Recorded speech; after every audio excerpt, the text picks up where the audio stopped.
Ora, em primeiro lugar, quero agradecer o convite que me foi feito pelo seu professor Fernando Costa para poder participar convosco nesta iniciativa no âmbito do projeto Lídia e quero estar à altura deste desafio. É evidente que tudo aquilo que vos vá dizer, eu espero que seja complementado e aprofundado na discussão posterior a esta minha aplicação e peço a minha desculpa por não poder estar presente, apesar de Portugal não ser um país tão grande, mas os nossos compromissos e os nossos afazeres fazem com que muitas vezes não possamos deslocar-nos quando queremos e aonde queremos. Por isso, esta apresentação digital, que eu entendo e que espero que corresponda às necessidades e aos objetivos, como disse, deste seminário. Designei por literacias digitais 65+, uma vez que ela se dedica exclusivamente aos cidadãos com mais de 65 anos de idade, e eu pus como subtítulo o papel da gerontopedagogia. É evidente que não irei aprofundar-me e nem detalhar muito estes aspectos relacionados com a gerontopedagogia, porque, afinal de contas, pretende-se que seja rápido e incisivo, porque senão torna-me maçador. E quero, antes de mais, que este meu discurso, este meu monólogo, que eu espero que se transforme num diálogo entre vós, possa trazer um conjunto de pistas, de sugestões. E começo por aquilo que é o nosso dia-a-dia. Cada um de nós tem um conjunto de interesses, de atividades, tem um conjunto de situações que são mais queridas, menos queridas, que utiliza mais, que utiliza menos. Ou seja, há 1 milhão de coisas que pululam no nosso cérebro, nas nossas cabeças. Mas com os computadores, este milhão passou a vários milhões. Agora estamos habituados também a falar em bilhões já de coisas. E como tal, o computador permitiu este acesso facilitado a um custo de informação que há uns anos não era fácil de obter. E estamos a falar com certeza para quem domina e quem tem competências digitais que possa rentabilizar este tipo de recursos. Mas com certeza que as relações pessoais são importantes e podemos partilhar com os outros todas essas nossas inquietações, todos esses nossos saberes, todas essas nossas dúvidas e preocupações que fazem com que nós possamos comunicar e interagir com terceiros. Contudo, não nos temos que esquecer que os mais jovens falam de coisas diferentes. É normal, nós também falávamos de coisas diferentes na nossa juventude, mas hoje o discurso passa muito e assenta muito em questões de caráter digital. E esta ilustração mostra claramente que os jovens estão muito associados ao Web 2, ao web social, onde as ferramentas que eles utilizam, como um dos expoentes máximo é o Facebook, alguns também o Twitter e o YouTube, fazem com que a forma como eles se comunicam, se relacionam e interagem seja feita de outra forma, noutro sistema que não seja o sistema presencial. Mas mais do que isto, já não é só o presencial físico, mas o presencial virtual, uma vez que a internet permite que estas ligações, estas interações sejam feitas numa rede verdadeiramente global. Mas para quem domina as tecnologias, para quem tem competências que os permitam rentabilizar e utilizar este tipo de recursos a esta escala mundial. Porque, ao final de contas, nós hoje falamos já na internet das coisas. E quer dizer com isto que os dispositivos digitais estão embebidos, estão já integrados no nosso sistema. Nós hoje, cada vez mais, falamos num conjunto de tecnologias, mais género de tipo assistivo, que fazem com que a nossa qualidade de vida possa ser incrementada, possa ser melhorada com o auxílio destes dispositivos. Mas isto implica a infoinclusão.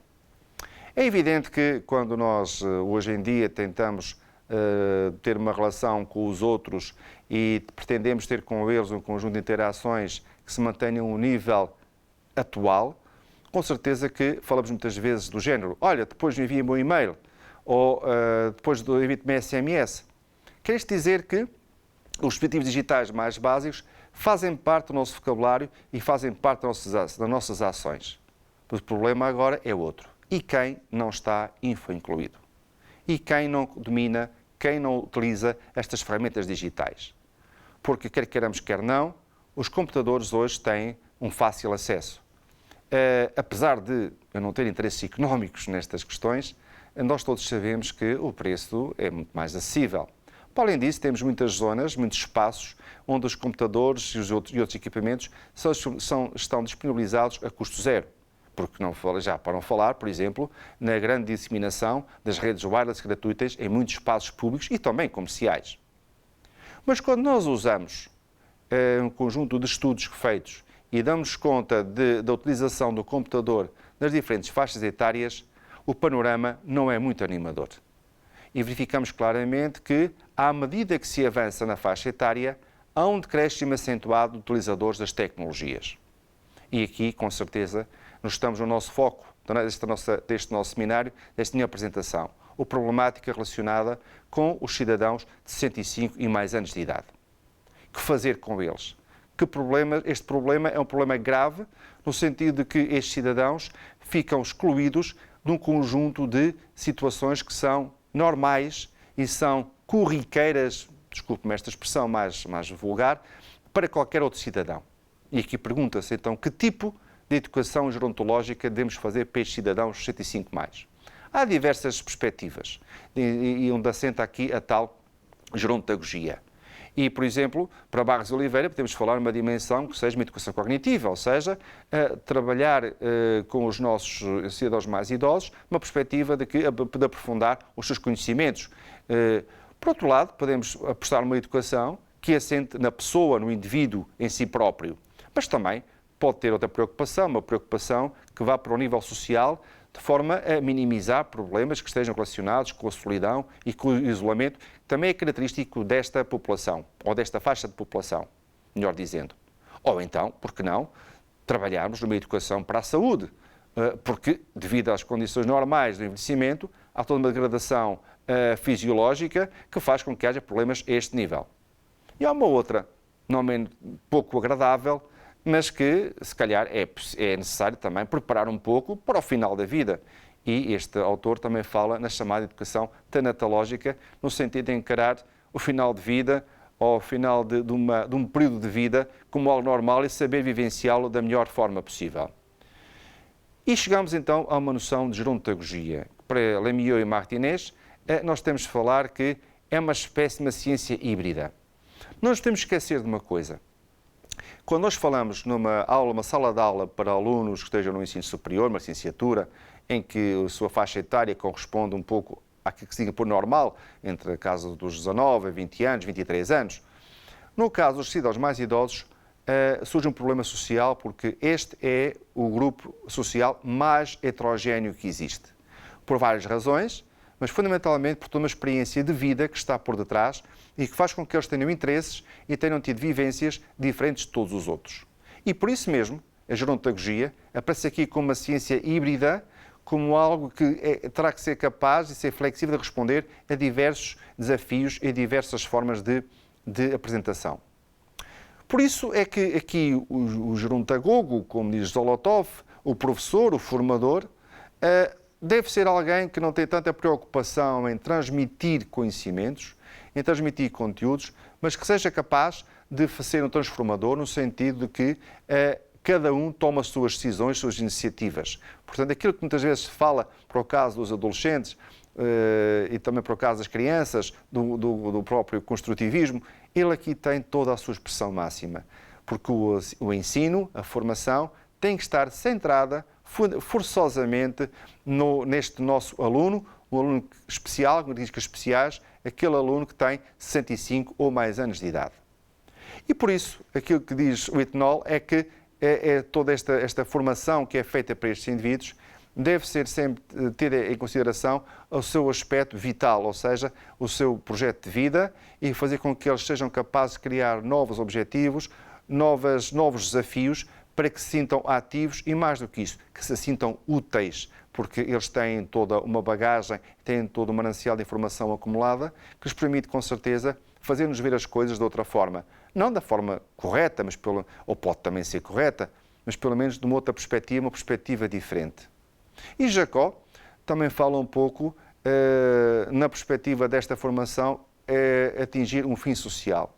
E ele, responsável pela RUTIS, que é a Rede das Universidades da Terceira Idade em Portugal, sente mesmo isto, que muitas vezes a própria frequência de uma universidade sénior não é tanto pelas disciplinas, pelos conteúdos que são aí abordados, mas também pelo facto de proporcionarem espaços de partilha, espaços de convivência social, e muitas vezes é isto que estes cidadãos mais necessitam, mais precisam, e fazem com que, a partir daí, possam ser criadas condições para que outras aprendizagens, outras discussões possam surgir dentro de um processo formativo.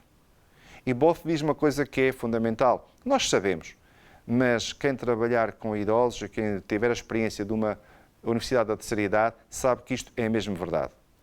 E quando nós estamos a criar um curso, neste caso um curso de TIC, chamamos assim em termos globais, para os idosos, obviamente que não podemos falar num curso de TIC como se fosse um curso para mais jovens, porque os interesses e as necessidades, e mais o ponto de partida e as experiências anteriores são totalmente diferentes. Por isso, Both fala e refere, e eu concordo plenamente, que deve ser um processo que deve ser construído com eles, e não por eles nem para eles, para que eles sintam o centro desse processo, estejam envolvidos e consigam dizer claramente o que necessitam e aquilo que não necessitam de facto. Porque muitas vezes assiste-se, por exemplo, a uma formação, por exemplo, em folhas Excel, em que para a grande maioria não é necessária, mas pode ser para um ou para o outro, porque teve uma experiência anterior, era contabilista ou estava ligado à área de economia e isso é uma ferramenta que para ele continua a ser útil e importante. Com certeza que sim, mas se calhar não é para os outros. E por isso deve haver esta sensibilidade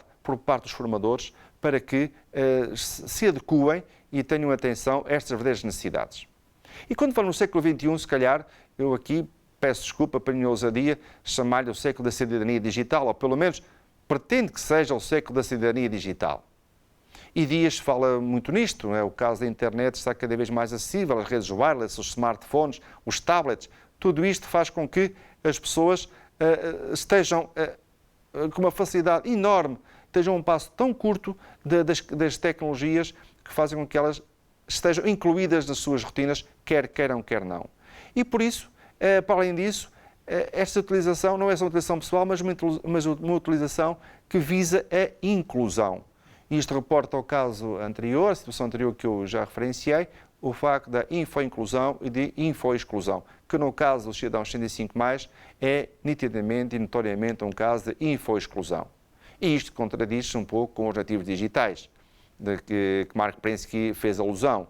Nativos digitais que têm com certeza uma facilidade enorme na utilização, manipulação e na inclusão destes dispositivos digitais no seu dia-a-dia, mas às vezes, desculpem que esta pequena brincadeira, mas há muitos aspectos do dia-a-dia que lhes passam um pouco ao lado.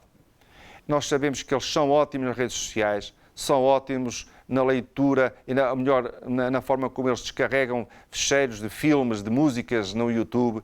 Eles são ótimos nisto, mas com certeza que há outros tipos de ferramentas que eles não utilizam, também talvez porque não necessitam delas. Temos que encontrar aqui algo que seja um meio termo que faça isto. E hoje há algo que é fundamental e que temos de ter isto em consideração. Uma verdadeira inclusão social só existe e tem lugar se houver uma inclusão digital. Não podemos fugir a esta questão. E os cidadãos de 65+ anos estão excluídos digitalmente, o que significa que a sua exclusão social é ou está iminente ou é já uma realidade. E temos que inverter forçosamente esta situação. Não nos esqueçamos que hoje muitos dos anúncios comerciais e até do próprio Governo Central implicam uma utilização da internet. Algo diz, e para se registar, para ter mais informações, vá ao site respectivo, vá a www qualquer coisa. E estes cidadãos que não sabem? E estes cidadãos que não têm acesso? O que fazer com eles? Não utilizam? Ficam fora? Ficam à margem? Ficam excluídos? E esta é a minha grande preocupação. É evidente que nós temos uma esperança de que os próximos idosos, eu, em particular, que para lá caminho e espero caminhar, já terei um conjunto de competências digitais que a partir agora, não dos 65, mas dos 66 anos e mais uns meses, dependendo da idade da reforma, da apresentação, já seja capaz de utilizar os meios digitais. Mas não posso esquecer de uma coisa, a evolução é tremenda. E com certeza que aquilo que eu utilizo hoje e as minhas competências digitais não são iguais às competências digitais de um adolescente ou de uma criança. Tem outro tipo de ferramentas que eles utilizam e que eu não utilizo. Por isso, o problema da exclusão digital continuará a existir. Talvez não tão evidente, não tão nítido, não tão abrupto, mas ele continua a existir. Por isso, e torna a existir, é fundamental que haja um conjunto de medidas, de iniciativas, que continuam a ter em consideração o grupo dos cidadãos mais idosos, no sentido de que, com uma inclusão digital, eles possam ser incluídos socialmente e, desta forma, poder exercer todos os seus direitos. E há estudos que dizem que a utilização da tecnologia introduz mudanças nos indivíduos. Mudanças nos indivíduos na forma como pensam. Nós, há poucos anos atrás, não se falava nisso, mas hoje já se fala de uma forma mais ou menos banal. O caso da inteligência emocional. O facto de haver teorias, de haver alguns dados que apontam, por exemplo, que os homens pensam de uma maneira, as mulheres de outra maneira, devido à ativação de diferentes áreas do cérebro. Da mesma maneira, estes autores também puderam verificar que a exposição e a utilização de suportes digitais fizeram com que a forma de pensar, de equacionar e de resolver problemas está a ser modificada. E isto só é feito se houver treino e uma grande exposição. Mas lá está, depende muito das ferramentas, do tipo de ferramentas que nós utilizamos e dos desafios que as mesmas ferramentas nos trazem ou não nos trazem. Por isso, insiste-se que esta atenção para os cidadãos mais idosos deve continuar a existir. Porque, afinal de contas, as coisas mudaram. Quando nós falávamos em lápis de cor, hoje ainda existem, claro, nas nossas escolas, passamos a falar em cabos de diferentes cores. Quando nós hoje falávamos na questão da tesoura ou do colar, hoje é o Ctrl+V, Ctrl+C, Ctrl+X e por aí fora. Quer dizer também que com isto que há um conjunto de procedimentos que são iguais aos que eram há muitos anos atrás, e continuarão a ser, com certeza, mas que hoje temos um código que é diferente. Não só por suportes, que são cabos em vez de lápis, e aqui, claro, um pouco exagerado, mas no segundo caso não, todos nós usamos este tipo de expressões quando queremos fazer estes procedimentos normais de corte ou de colagem. E se calhar, como dizem aqui por Castelo Branco, os jovens da minha idade lembram-se com certeza de na escola terem, numa das paredes, um abecedário deste género, em que tínhamos as letras, não é? E correspondentes imagens alusivas a essa letra, a essa inicial. Mas se calhar agora nós podemos ter uma versão diferente, uma versão que se calhar os tais nativos digitais mais facilmente conseguem adotar e perceber que é esta. E quando colocamos esta segunda versão junto dos cidadãos de 65 e mais anos, de certeza absoluta que eles terão muita dificuldade em descodificar todos estes ícones, alguns que se calhar sim, com certeza, mas a grande maioria não consegue codificá-los. E é este o problema. O problema é que estamos com códigos de comunicação que são diferentes, que fazem com certeza as relações interpessoais sejam afetadas, porque quando os códigos mudam, não nos entendemos. E também uma formação em tecnologias tem como objetivo que este código seja universal e possa ser partilhado por todos os autores. Mas quem não se lembra do Tintim? Eu lembro-me na altura que achava curioso, aquelas revistas do Tintim, que hoje já não existem, que dizia uma revista dos 7 aos 77 anos. Eu achava aquilo um bocado estranho. E quando olho aqui para a fotografia do Sir Alex Ferguson, que se aproxima um pouco ao Tintim, realmente podemos ser intemporais. E nós todos sabemos, neste sentido, que este senhor era competentíssimo como treinador de um grande clube mundial. E desde que ele deixou esse lugar, esse clube não tem tido tanto sucesso como tinha com ele. O que quer dizer, neste caso, que a idade não é motivo para se ter mais ou menos sucesso. É importante que com a idade nós saibamos retirar dela o que é de melhor, o que foi de melhor, para que eu consiga adaptar-me e rentabilizar nos contextos atuais aquilo que eu sei. E aquilo que eu não sei, ser capaz de procurar e, melhor ainda, ter a oferta disponível para que eu possa facilmente corresponder a estes novos desafios e ser capaz de ser um cidadão pleno, um cidadão que seja capaz de exercer com toda naturalidade os seus direitos e os seus deveres. Muito obrigado, espero não ter sido demasiado extenso neste meu discurso e espero sinceramente que esta mensagem que vos deixo possa levar a discussões mais abundantes e mais profícuas do que aquela mensagem que eu vos transmiti. E já agora, ficaria muito contente se pudessem fazer chegar o feedback desta minha intervenção, no sentido de também poder modificar o meu discurso e melhorá-lo. Muito obrigado.